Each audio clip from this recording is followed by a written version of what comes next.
Oh no, do you not have the link for the link? Zoom? We're good to go. Oh, I'm here. Okay. That's it, right? I thought they were closing the Zoom meeting and starting it over. No, we're going back up on YouTube now, so you can start us off now. Okay. Is it a go now? Yes. Great. Thank you. Okay, everyone.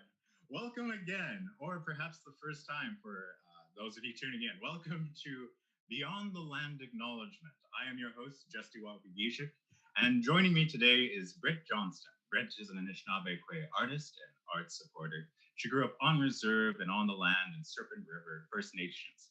Currently the Indigenous liaison officer at Capico, and recently just ended her 3 years working with the Ottawa Fringe. It is amazing to have you with us today.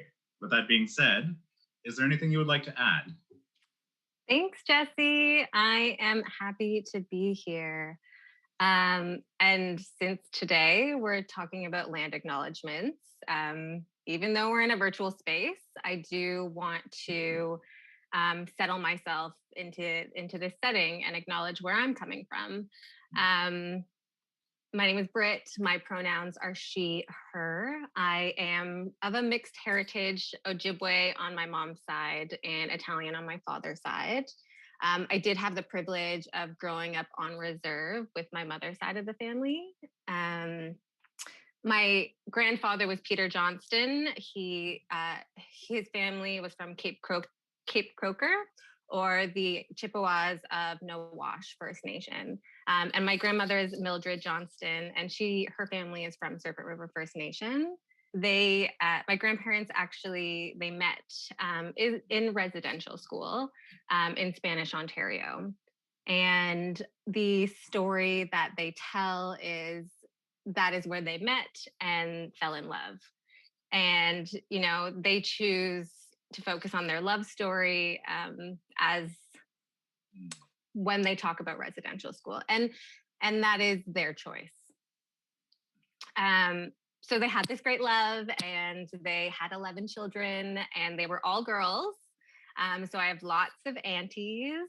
I'm very lucky. And I will say, 7 out of the 11 girls did attend Indian day schools. And my mother was included in that. So while I recognize my own territory, I'm actually not on my territory now. I had spent the last decade in Ottawa, which is the traditional unceded and unsurrendered territory of the Algonquin Anishinaabe. And more recently, I actually just moved to the Quinte-Belleville area, which is the territory of the Haudenosaunee, the Tyendinaga Mohawks of the Bay of Quinte. And I recognize all of these places, the land, the water, the people, the ancestors, for allowing me to be a guest, allowing me to be a custodian, and allowing me to benefit from these places. So I say Chimigwech to all those places and people. Thank you, Jesse. Thank you. That was very beautiful. This adds a different coat to what I'm about to bring up. I'll preface that today our goal is not necessarily to dive into the topics that I'll be introducing. And as a warning, potential triggering warning, some of the topics that I'll bring up are emotionally difficult. This is to illustrate the meaning to a phrase that has been of interest to me for some time now. That phrase being, reconciliation is dead. Mm-hmm. Now, we may tangentially dip our toes into some of these topics. That is not our focus. Our focus is land acknowledgements and everything beyond, which is why I'm bringing this up. With Indigenous women's rights and bodily sovereignty in question by the state and by media, how can treaty negotiations or honoring take place? That is not counting Indigenous people that are making larger and larger portions of the federal and provincial prisons, the light that has been shed on the darker corners of our judicial systems, where Indigenous lives are worth less than the market share of property or the potential loss of property. How, with all of these tragedies and systemic issues, is this any different from the residential schools or the reservation pass system that used to exist?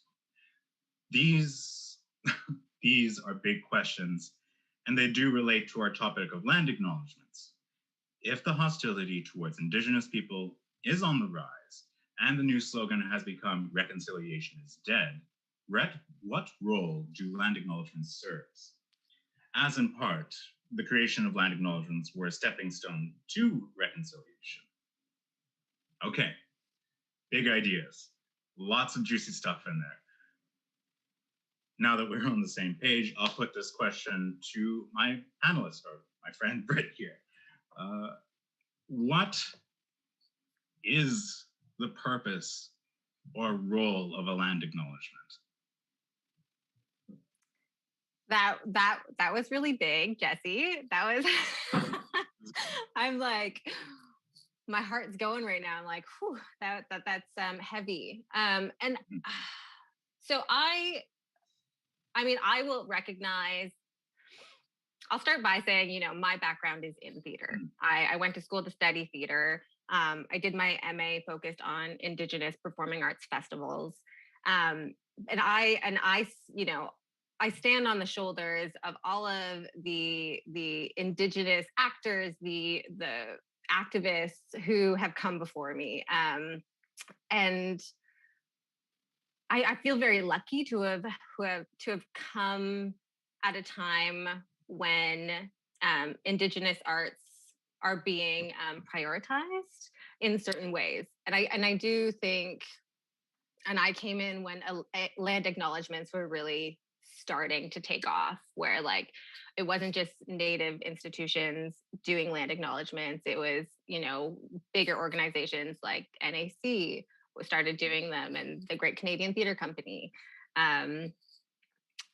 So, and I think one of the things, you know, in my early years, and I still feel this way, but, you know, in my like bright eye early years, I was like, you know, arts, like this is where change is really seen first, because artists are sensitive, and reconciliation can come through the arts. It can be a vehicle for that. I'm not exactly sure where I'm going with this, but that's my initial thought. Now I struggle with land acknowledgements because because they're becoming so mainstream as part of this reconciliation path. They actually don't mean anything, or they've lost their meaning, I would say. And I think that has to do with the fact that it's become a structure that folks feel like they have to do, rather than being something that is meaningful and is actually said from the heart. Yeah. Do you know what I'm saying? Yeah. It's I threw a lot at you. And I want to acknowledge that. There's definitely a place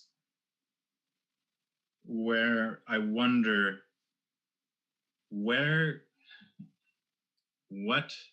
and this ties back to my question, what is the purpose of a land acknowledgement? Because for us, we have them between each other, and that's kind of, land acknowledgements are really just how we do our circles when we introduce each other.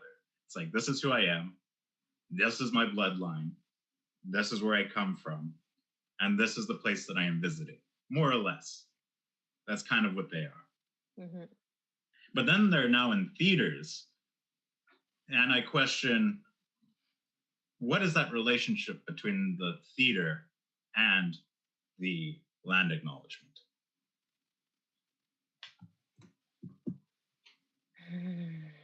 That's really, yeah. Because what it is, in my mind, is, okay, I work in a lot of, I'm just going to say white organizations. And I mean, I'm struggling with my words right now, like how to be not diplomatic, but like,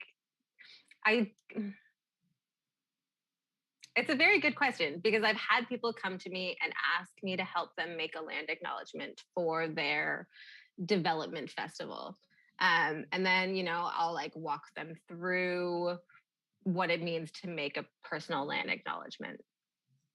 But then to attend their event and have them literally word by word just take the land acknowledgement that I created for a different organization. So like, I struggle because I have so much faith in like that people want to acknowledge the land and want to acknowledge that they are benefiting from it and like want to be a good ally. And like people are always asking, I'm going on a tangent right now, but like people always say like, how do I be a good ally? That's always the question, right? And like as Indigenous folks, we're like, stop asking us and like do your research and figure it out. Well, land acknowledgements is one of those things of like being a good ally, of like doing your research to learn about whose land you're on. And how has that land been developed on? How has it been taken advantage of? And how are you taking advantage of it still? We say like post-colonization, but like we're still colonizing the land, even if we're not doing it to people, even though that's still debatable, perhaps.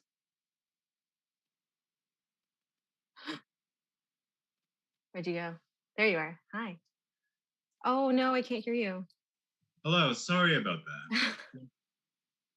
My neighbor's school program interrupted the internet, so I fixed it. We're now on my cellular data, so everything is fine. Apologies for missing that. What were you saying? I don't know if I answered the question. What is the purpose of them? I think there's a purpose to them of like, if you're going to do your research, that's part of being a good ally. But I don't know. That's where I'm at.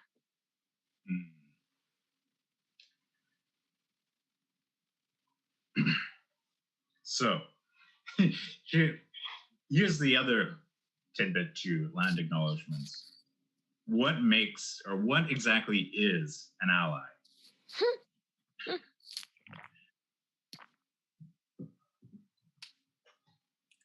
Can you start? That's too much pressure. That's too much pressure? That's too much pressure. I feel here's a fun little thought experiment that I like to think about in regards to allies. And that's the First World War and the Second World War. There were many allies in those wars. Many times they didn't have to help each other and they abandoned each other. In the First World War, that was Germany. Germany and all its allies quit, left, and it was by itself, got conquered, yada, yada, yada. Hi, Jesse. Sorry to interrupt. Yeah, we're paused. The stream is currently paused, and we have Cherish on hold, waiting to enter the room. She's in the room now. Oh, perfect. Welcome, Cherish. Welcome. So if we're okay just to take from here, I'll let you know in 1 second when we're going back live. Okay. Thanks for the patience. Wonderful. So maybe we'll take this question back. Maybe you can start with introducing Cherish, and then we'll go into this. Yes, I will read through the top a little bit, and then we will do a little summary, and then we'll continue. Back into allyship. Big question of allyship. So let us know when we're live again, and I will introduce Cherish. Hi, Cherish. Hello. Hi, sorry guys. I'm in the country. Fair enough. We're just holding for 1 second until we get this stream back on.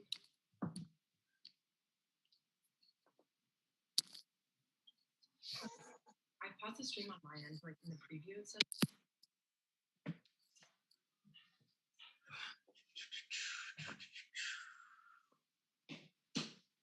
So how's it going? Going good. We had a few internet problems and a few streaming problems, but it's all getting sorted out. So not just me. I think we held for half.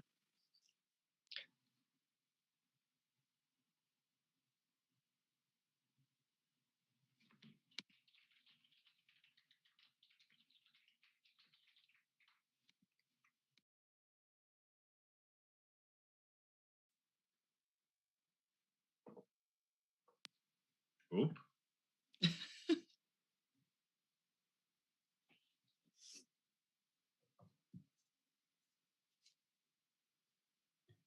Okay. I assume we're going to wait for the start. All righty. Guys, apparently our stream is still live. So we're just gonna hold for 1 second more, and then we'll get the tech back up. And thank you to everyone watching as well. Amazing. Cherish, how are you doing? I'm okay. Dealing with COVID. It's very boring. This is very boring. Can't even like touch you guys. I feel like the first like theater thing when we come back is just a bunch of people like, look at your face. This feels like that guy, like it came true. Like, you know, the guy from the Pepsi commercials? Which one? So he'd be like, that. He was on Back to the Future. Remember him? Back to the Future. And he had like weird glasses on. And the screen would always skip. Do you know what I'm talking about? Or are you guys too little? I know Back to the Future, but I'm not sure I don't think I saw that commercial. Oh, the Pepsi commercial? No. I can't remember his name. Is Max something. It's not important.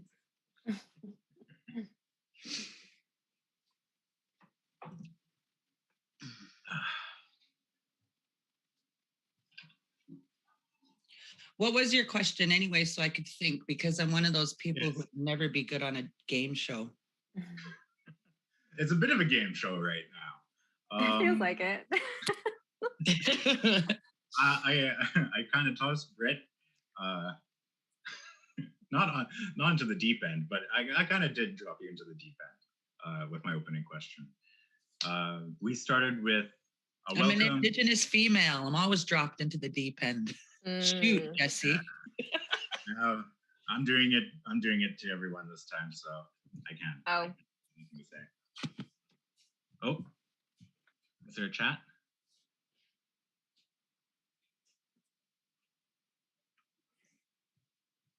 Oh, mute.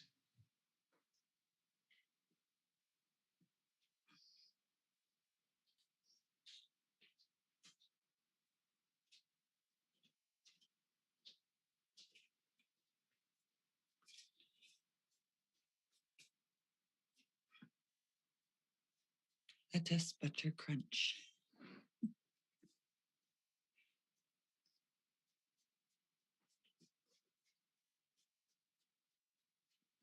Are we back?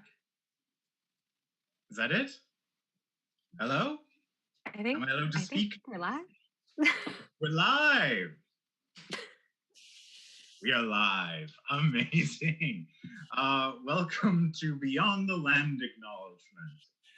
Or welcome back in some cases. Again, I am your host, Jesse Wabagishik, and joining us today, you know Britt. Britt has introduced herself, and now joining us is Cherish Violet Blood. She is an actor, a storyteller, activist, and Blackfoot woman hailing from the Blood Reserve. Cherish has performed all across North America. She is a creator, performer. She has been in Material Witness by Spider Woman Theater at La Mama, New York City. She's a creator performer in Making Treaty 7, directed by Michelle Thrush in Calgary, Alberta. Cherish has hosted album release parties, as well as community events and fundraisers. It's amazing for you to join us today. With that being said, is there anything you would like to add to this? No, that's a really old bio, so I've done like tons of way more stuff. I don't even know where you picked that up. Did you Google me? I think this is what I was sent. So it's my Wikipedia page. Some theater nerd has been filling it out over the years. I can't wait to one day have a Wikipedia page. I mean, I hope Just so. make it up yourself. People just do that.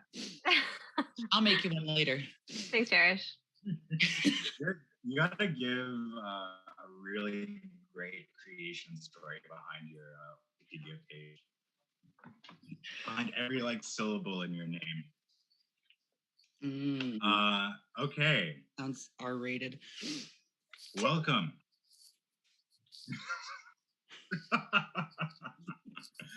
I will. Where do we pick up? We were discussing land acknowledgements, and to summarize, I had talked a little bit about the phrase "reconciliation is dead," and all of that entails with everything that's happening in the news, with the multitude of cases that come out with Indigenous women going missing and murdered, the increasing imprisonment rate, the one-sided deals with the government and treaty renegotiations, the lack of movement in a lot of different discussions, and how those are very big topics and how they relate back to land acknowledgements. As if reconciliation is dead, what role do they actually serve?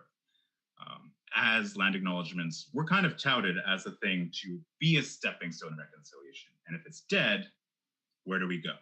With that being said, I'd like to hear, we're just going to move back a question so I can hear your opinion on this. What is the purpose or role of a land acknowledgement? With all of that being said, weighing down this conversation.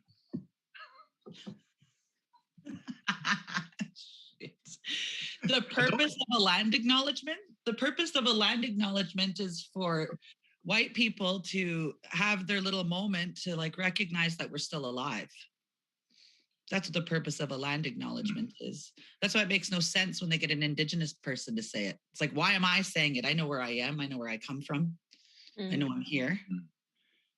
So a land acknowledgement is for them to perform some form of conciliation. You know what I mean? It has nothing to do with us, really. It's like, it's basically for them to recognize that they understand where they are. They understand who the original caretakers of the place that they are. It's like when you go visit like any place, when you go visit some place, you don't go there as a tourist. You go there and you learn the language and you learn how to say hello, at least, you know. Yeah. It's like your own form of respect. That's what a land acknowledgement is.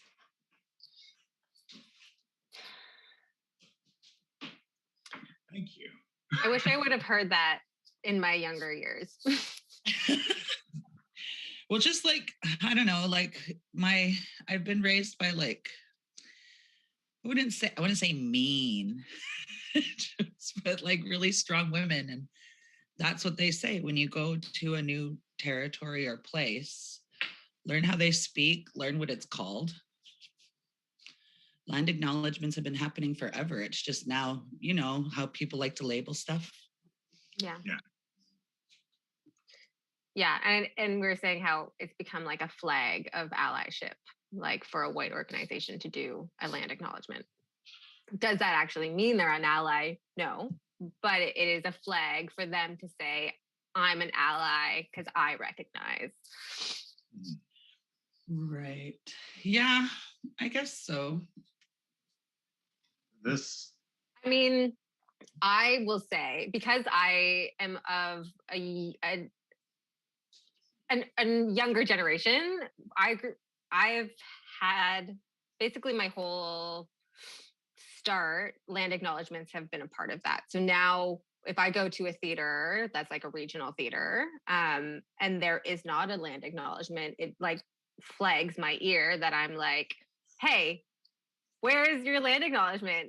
Like, you're not a good, I don't know, organization. Like, but then I get mad when the land acknowledgement is really shitty and not personal.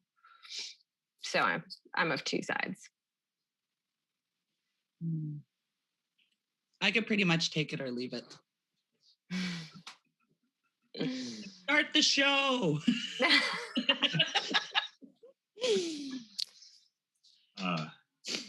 Amazing. Which brings us naturally into the next point. Allyship and organizations, whether they be theater or the government saying, we acknowledge we're taking this land. F off, I guess, is kind of where that gets left in a lot of cases.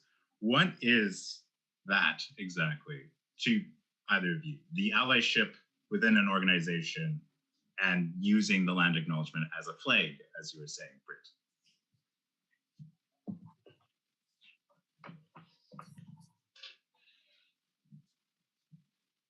I don't understand what you're asking. What is it?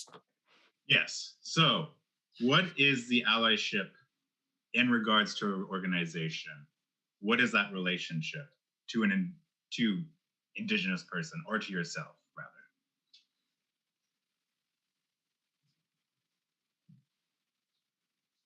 rather? What is that allyship? Or is it allyship? I think it really depends on what it is you're asking from them, or what they're giving you. Because there's a lot of things that have happened in this in theater in general. Like the first time there's like an Indigenous sector in the National Arts Center, and they don't even get to perform on the National Arts Center stage. They're at a different theater, right? Is that allyship? Or is it like give the Indians their thing, you know? But no, not in the regular playhouse over there. You know what I mean? Mm-hmm. I guess it just depends. It depends on where you're at, I guess. What theater, and it depends on the circumstance.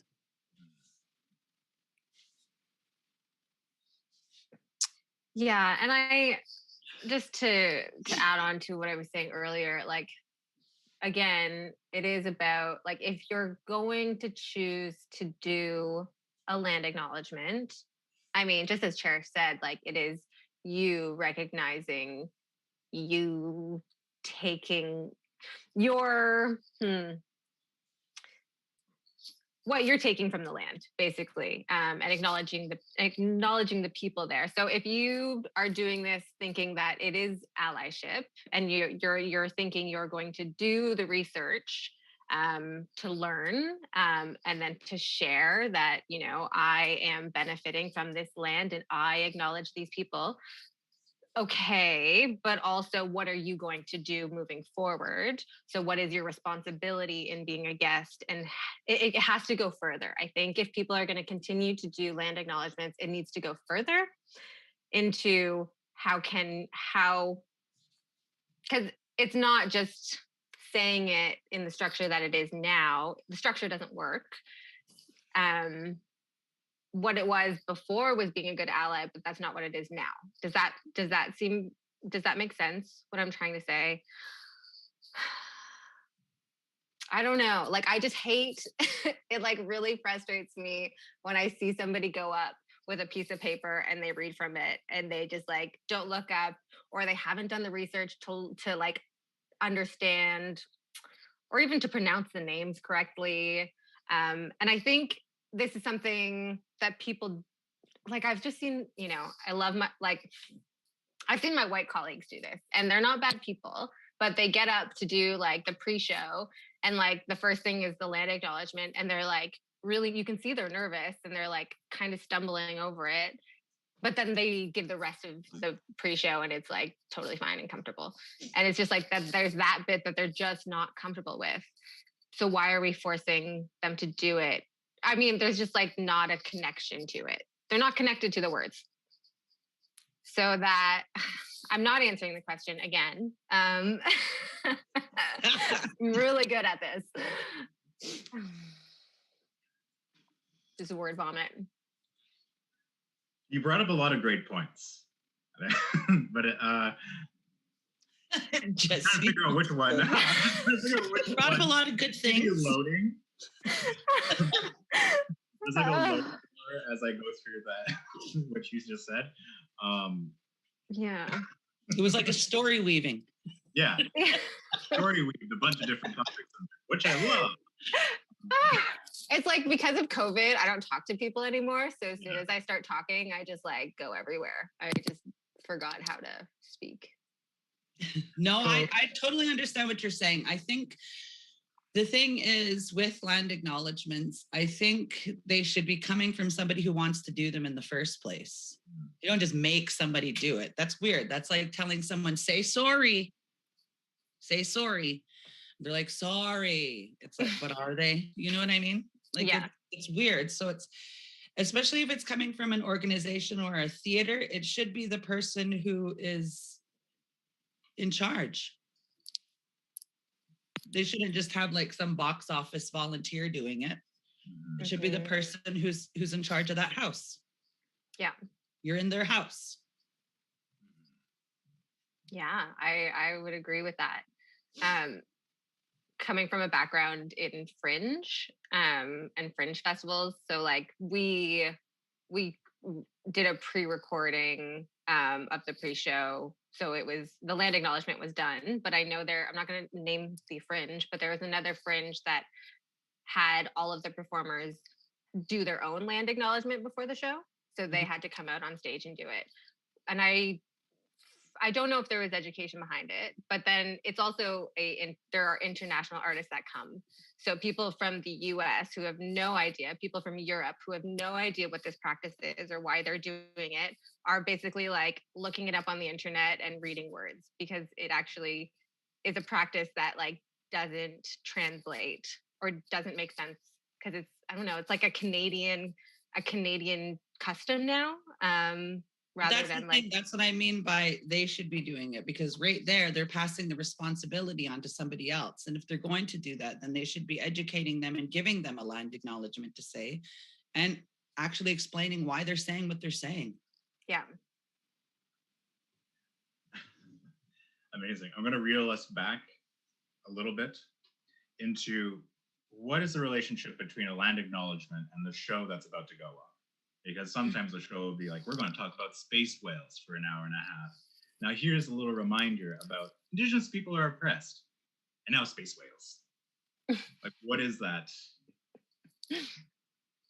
What is that relationship? Separate things. Yeah. It doesn't matter what your show is about. What matters is that you took the time to acknowledge where your show is happening and why you're able to do that show where you're at. It's the only thing that, it doesn't matter if your show's about space whales, tic-tac-toe, or whatever. What matters is that you took the time to acknowledge the people that were there before you. Something came up in a past festival where an Indigenous artist had requested that there not be any land acknowledgement in the pre-show. And it came back to like the staff as like a question, like, is this something that we allow, like, because we have a process? And it was just like, no, like, they're Indigenous and they are doing an Indigenous show focus. Like, yeah, I don't know. It was interesting. So what I am seeing, I guess my point here is that Indigenous artists are choosing to not have land acknowledgements, to make those requests, to make, which I think is fair. Yeah. It's also an interesting thing if you're an Indigenous person who is native to the land to give a land acknowledgement to your own land, to be like, I'm Ojibwe, I'm on Ojibwe land, I'm about to do an Ojibwe show about Ojibwe land. I would like to acknowledge me. Yes.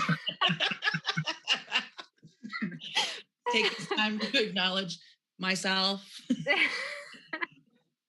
You're welcome. You're welcome. Oh, goodness. You're on my land. I'm curious. People don't like when we say that. What about debauch? Does anybody know if they do, like, what their land acknowledgement protocol is? This has probably changed in the last 5 years since I've worked there. But we didn't have one. It only became a thing, I think, with the 150 money. Is to develop. They got some money to develop one. Interesting. I didn't know what that was until I came to Toronto. Yeah.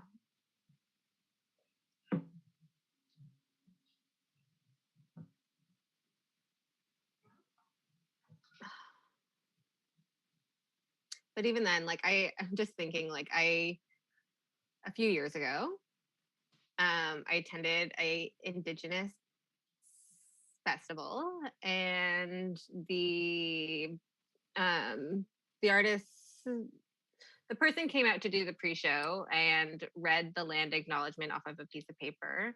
And I was attending it as part of my MA. So I was attending every single night of the festival. And they came out and read it off this piece of paper, like read it word for word, just like looking at the piece of paper every single night. The same piece of paper, so that by the last night, it was all like bent up and crumpled. And it was just like, this is an Indigenous festival. Like, this is weird. If you don't care, like, why is that? I don't know. It was just, I was surprised. There's that TV show. It's like a women's sketch comedy group. What's their name again? Baron Von, that one? Yeah, whatever. Baron Von blah blah. Yeah. Anyways, they have a skit where they do a land acknowledgement. Yes, so good. Hilarious. It's my favorite. It's like the girl in the audience, she's like, so should we leave? So did you ask? We're gonna go. So, like, if we buy water, are you gonna put clean drinking water on it? And it's funny how many of my white friends have sent me that video, that clip, laughing at it. They're like, hey? You're like, yeah. But it is really clever. It's a good one.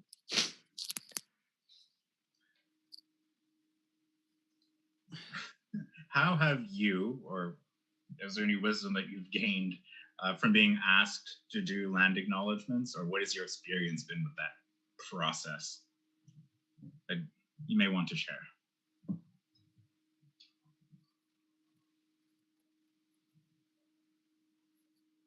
No, I don't do those. Fair. It just goes back to what I just said. It's like, if I get asked to do them, I'm just like, it's not my responsibility. It's about you. It's not about me. So I don't know. And people usually don't ask me to do that kind of crazy.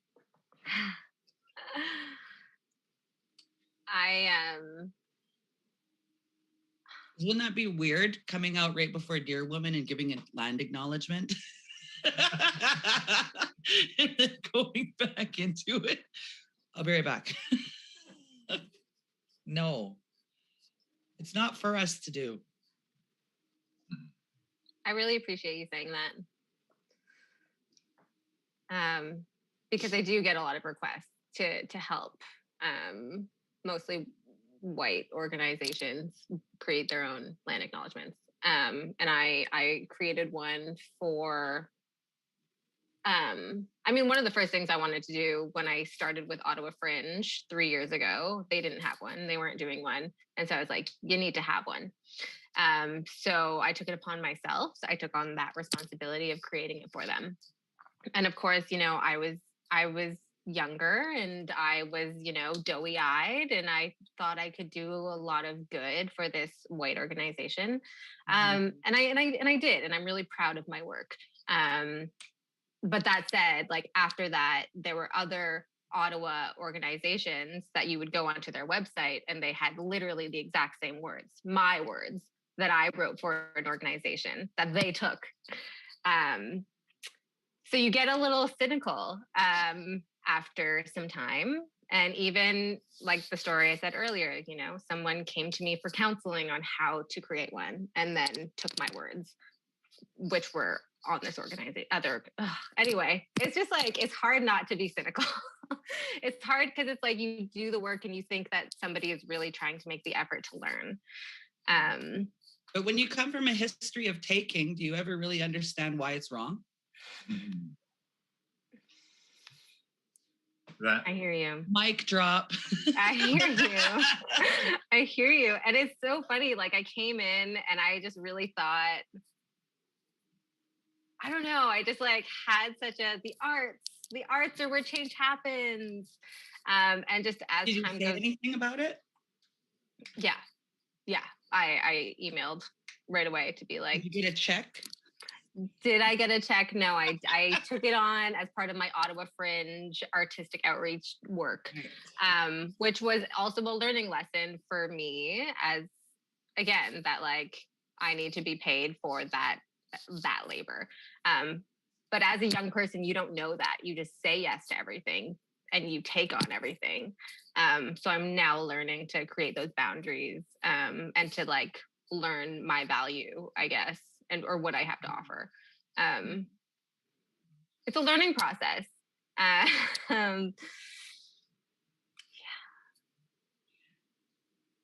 Here's Cherish mentioned that we're in a culture, we live in a culture that is used to taking. With that being said, what is your opinion, or is there anything you'd like to, let me do the question and then I'll ask you, finish the statement and then I'll ask you the question. Do land acknowledgements act as an artificial way of asking for consent to live on a land that is already stolen and occupied?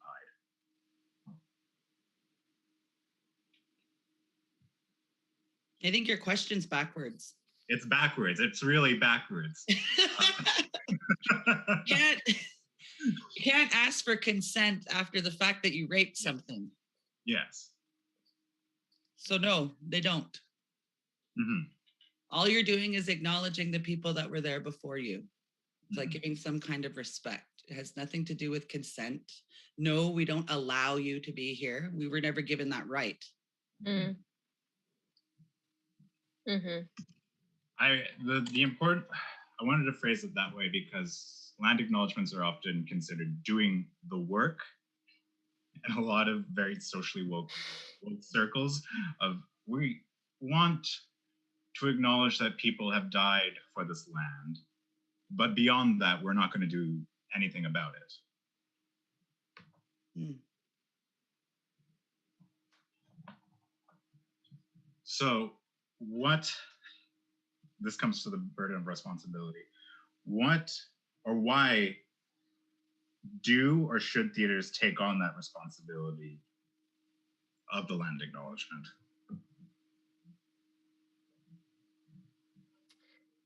What? Yeah. Sometimes I feel like it's like, those online petitions of like, I don't know if it's like change.org, where you just like sign up, you put your name on an online petition, but it actually doesn't go anywhere and it doesn't actually do anything. It's like, oh, I'm spreading awareness, but like it's just words. There's no action involved.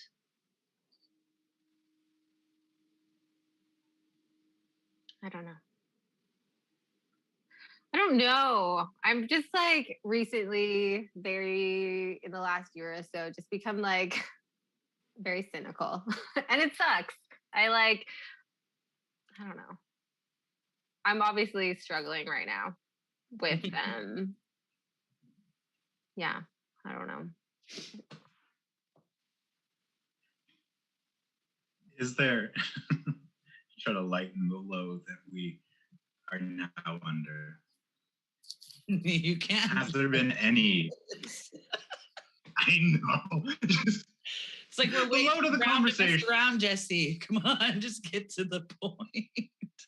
Land acknowledgements are important because it's not our business to do them. It's their responsibility. They basically really have nothing to do with us. Yes. It's like the Truth and Reconciliation Commission, and they had all of those things that people are supposed to do. So at least they're doing a land acknowledgement, I guess. Mm. Yeah. I'd like to know how many people have read it. The call to action. And I'm just looking for the little booklet I got that has all of the calls to action. Cherish, you might know this booklet. You should just carry it around with you. I don't have a little booklet, no. No, I think I got it from... They're offside. Oh, what was the show? I think it was from Making Treaty 7. I think they like gave away these little booklets that had the calls to action in it. It was at the NAC. Anyway, I don't know where I'm going with this, but The show at the NAC, Making Treaty 7? yeah, at the end of the show, I was they were in that. I know. That's why I thought maybe you know what I was talking about. I don't remember any little books. Well, they're like this size basically. Really? And it's just like all the calls to action are like point form in this now tiny I little want book. one. Ottawa does some really weird things. Remember when they had those coloring books that came out and they were about residential school and they were like stained glass windows? No. That was You remember those? It was messed up. They were passing them around at schools. So if there is a little book, There is. I feel like that's a good book to have whenever someone asks about Indigenous issues. Whenever somebody's or like doing something really stupid that you're like, hey, look at this call. Exactly. I'm gonna find it. Find it. Oh, there's a whole library there. That's fun.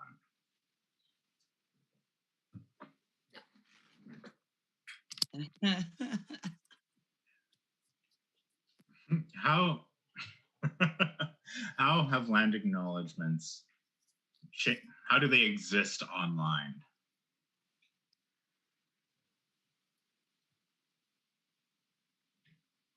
You know what I found interesting?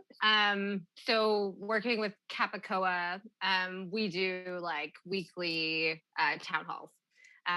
Also, everything's online, so you're like constantly on Zoom, and there's, we're connecting with people across the country. And what I do appreciate is that I get to hear the place names of all these different territories in the language, which is like, I don't know. It's just nice to hear the name being said, even though we're in a digital space.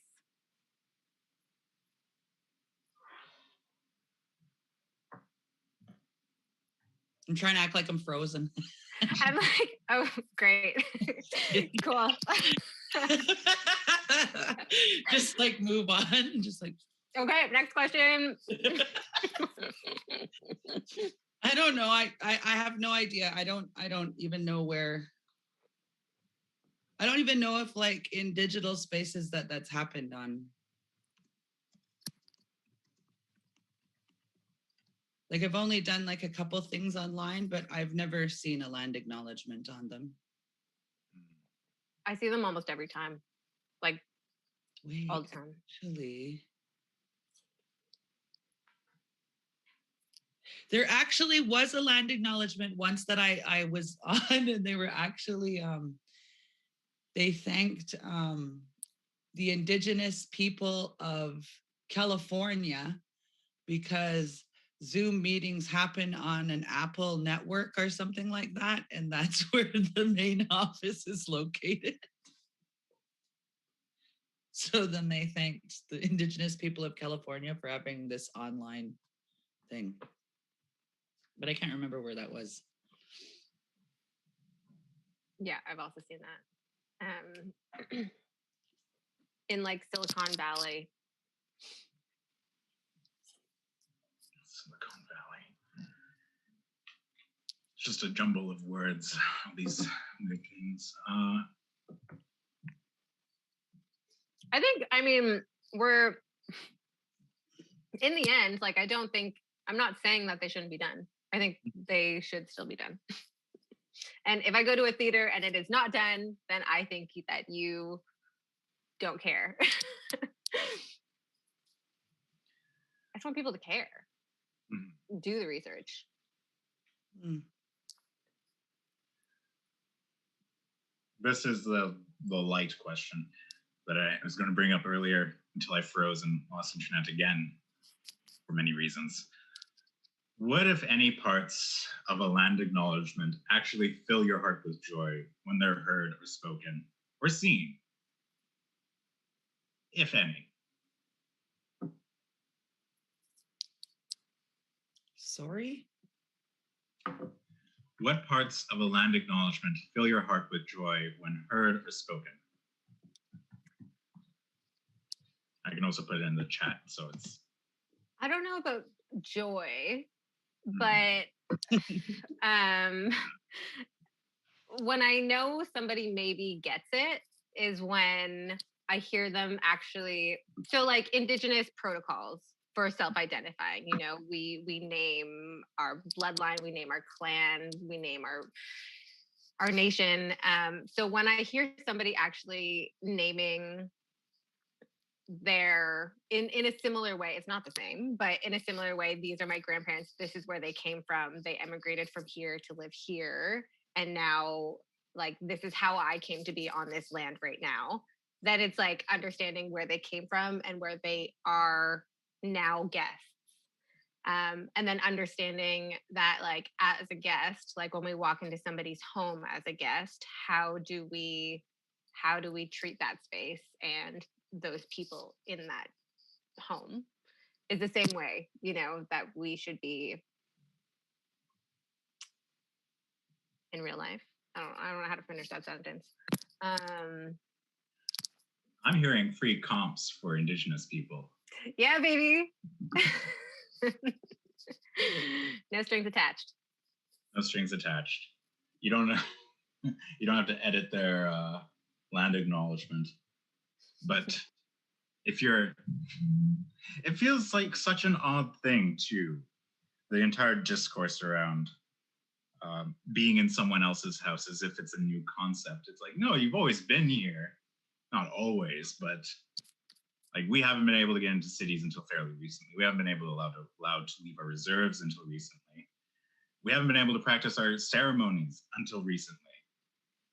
It's not even like a full 100 years that we've been allowed to be people.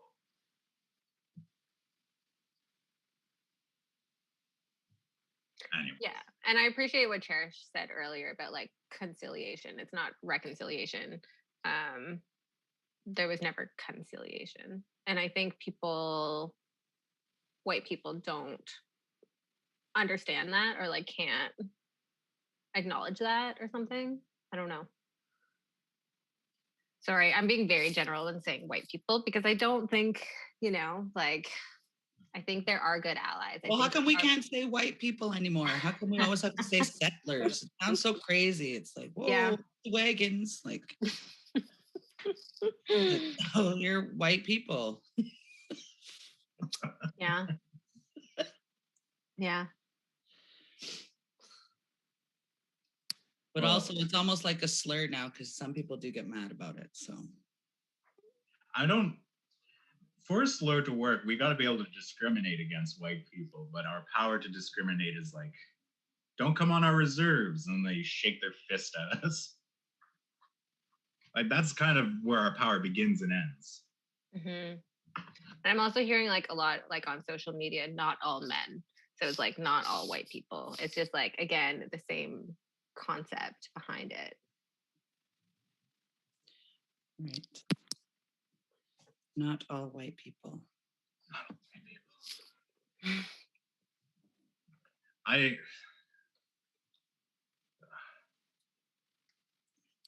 I got some questions from the audience that I'll ask to you. I'm going to try to figure out how to phrase these because they're not really phrased in a question format. Applying the principle of nothing about us without us. I assume this is about land acknowledgements. I assume it could also be about theater productions. No, nothing without us about us is like when you have non-Indigenous people trying to tell an Indigenous story. Yeah. So it's like, no, that's not right. There's no way that you can even grasp any kind of the relationship or any part of the story and tell it in a truthful way if you've never experienced it. It just sounds crazy. Mm-hmm. Mm-hmm. It's like the same thing what men do all the time to women.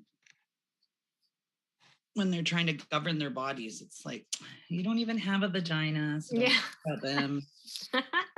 Yes. So Nothing Without Us is about having that respect and order and like tell your own stories. We're not your trauma porn. Mm-hmm. Yeah, but I don't know how it fits into land acknowledgements. Yes. That is, there was no clarification. I just got the question. So we can move on. Can there be allyship without partnership? I feel like I need more context. Yes, these are very low context questions. So I will say that. I'll admit that. How can we frame this, either of these questions, in a way that's relevant? I mean, is it about making space? Because, well, I don't know. Like, is it like a one-time thing? Are you only there to do a show like one time, or are you planning on like doing like a number of shows? Are you going to do like a series? Like, what does that mean, allyship and partnership? I guess it depends on how long you're trying to have this ongoing relationship with the organization that you're performing at. It all depends, right?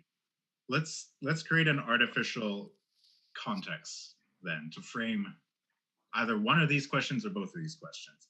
A theater says, we want more Indigenous people to come to our shows, and we're going to do an Indigenous festival of things about the land. Something along those lines. That's the context.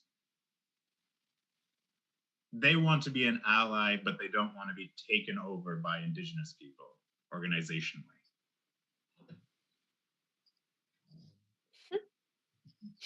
Because this has happened many times. Where, like, give us a real example.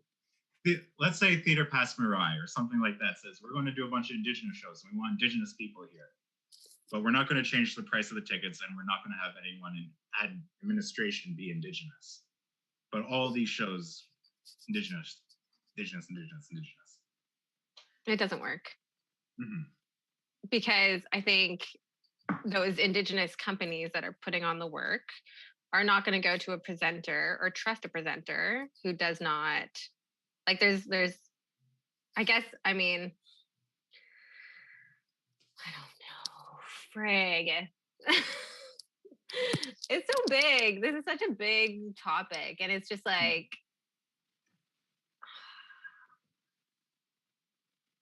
I keep saying, I mean, everybody keeps saying that, like, we need more like, in order. I'm having such a hard time forming my thoughts because I'm feeling so cynical. Smudge it out. Okay. I did a smudge before this too, because I was like, help me, like, creator, help me get through this. Because I feel like we were asked to be here to help educate. So I'm trying to put a spin on how can this be educational for folks. And it's weird because it's just the three of us right now looking at each other. So I feel like it's just us in a room talking. But I am aware that there are people out there who are not Indigenous listening to this and hearing that we are just, that's what I'm struggling with.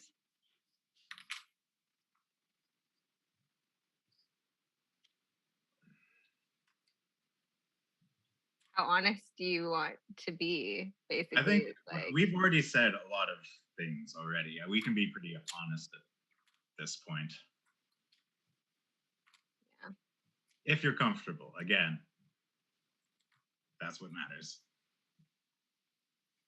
After being, I will not, like, after being the only Indigenous person within a white organization for several years, I've just, like, come to learn so much from that experience. And I think I'm still just dissecting what that is and what I don't know. So I think I'm just right now not ready. I'm not ready to dive into it.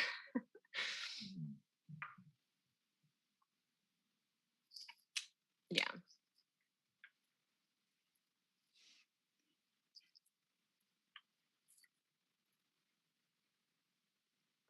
I don't know.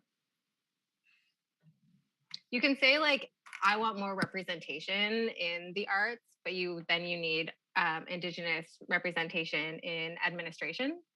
Like you need, getting Indigenous people into those roles so that it's like, even like for outreach, right? If you want to get the community, the local Indigenous community to come see the one Indigenous show that you decided to program, well, you need an outreach coordinator who like is going to go into the community and have conversations and get people excited about coming to see this show that is for their community. But like sending a white person in to do that isn't going to show trust or build trust. But then at the same time, you bring in an Indigenous employee, but you don't give them proper supports. And when they are not, when an issue arises, then they're also not supported because their board is white. So you don't feel comfortable then going to the board to it's just like this like cycle of like not feeling supported or safe in your workplace. So that is why you're not going to continue to have Indigenous or Black or people of color in these roles. That is how I feel.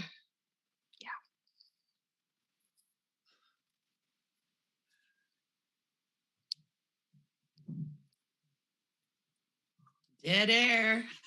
Dead air. Yeah.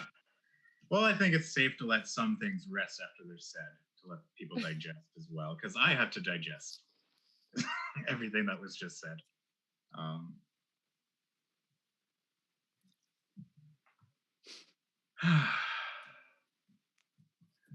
There's the hostility that I feel that we have brought up is the systemic issues within not only the theaters, but society as a whole. And the awkward place that puts land acknowledgements, but also Indigenous people either receiving them, being asked to do them, being asked to write them, having our words stolen, and just that constant barrage on top of just trying to create theater places an undue burden on a group that already has a number of burdens.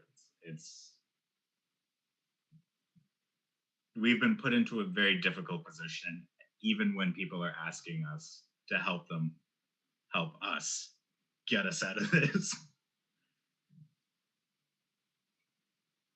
So this kind of rounds us back to allyship. What possible kind of support can we ask or expect from people to fulfill the role of an ally? Do your research. Educate yourself.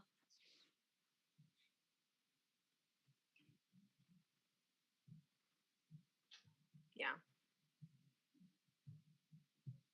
I don't know. Come to things like this.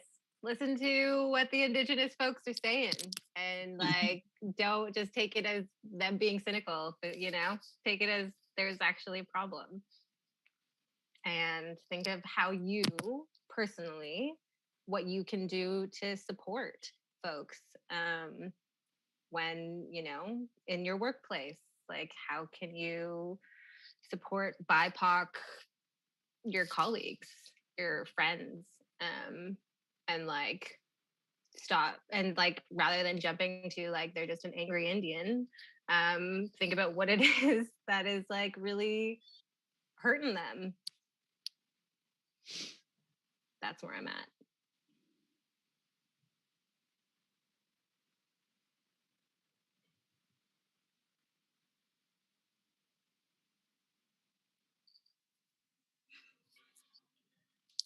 With that, we're at 1:30. We have been offered an extra bit of time. I've already asked for questions. We've received 2. But with that, is there any final remarks that either of you would like to share before we call an end to this? No, not really. Basically, all we're saying is that they need to do their own work and stop putting it on us to do it for them. Mm-hmm. Right? Right. as we say on a panel, doing the work for them. Kind of. Not so much. We all didn't come with our own written land acknowledgement. Well, except Britt, you have one, hey? I came with one, but it's one that I use for myself all the time. Yes. Nice. Yeah. I mean, I think it was good to talk. I'm glad that we had a chance to chat, the three of us. And like, I'm thankful, Cherish, for some of the things you said that helped me put some things in perspective or just remind myself. And yeah, it's just tough. It's just tough because it's like we don't know who is watching on the other end. So it's like there's a filter there that's like, I don't know. I don't know, but don't stop doing them. Just do the work. Yeah, you're right. Exactly what Cherish said. Thank you, Jesse. It was really nice to meet you. Nice to meet you as well. Yeah. Next time we have a conversation, I will not dump paragraphs of traumatic history on top of you as the opening. Oh my God. Yeah. Never invited to dinner parties. You really like framed this. Hardcore. It was, I felt like that was needed just due to the, I don't want someone to see this thing and then not connect it to reality. The reality of the situation is that we're facing more problems than just land acknowledgements in the world. We're still trying to be justified as human beings, let alone as artists and theater makers and just people. So that just, I can't not disconnect those two ideas. Because I can't just forget about a part of my own existence when thinking about these or talking about these or asking other people to answer these questions. Because that's always on the top of my mind.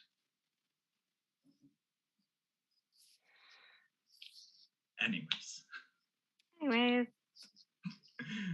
Miigwech for coming out today and joining this panel. Miigwech.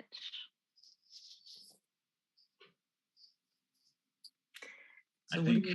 Do we just log off? I don't know. Just everyone just freeze.